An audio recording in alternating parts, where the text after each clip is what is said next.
Jangan tinggal aku. Salah bawa orang tua ni.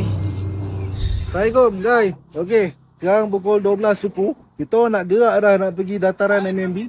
Siapa yang ada kat sana kita nak bagi voucher 60. Siapa yang cepat dia dapat. Kita akan datang sana dan kita akan agihkan. Jumpa korang nanti. Assalamualaikum. Sekarang aku dah sampai dekat sini. Aku dah sampai kat dataran MMB. Kupon ni dah ada kat tangan aku. Wow. Mana yang dapat, yang tak dapat minta maaf. Adik. Tahu Baik mana? So nasihat aku bawa motor dia elok. Jangan membabi buta. Ini memang Abang kata mak rempit. Hidup mak rempit. Orang satu. Kau ingat senang je nak bagi burger free kat orang. ada satu. Acar. Weh, ingat senang je nak bagi. Susah juga weh. Dapat. Okey. Kat calang-calang punya burger tau.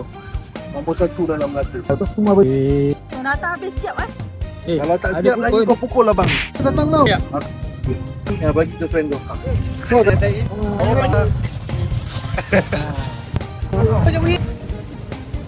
lagi.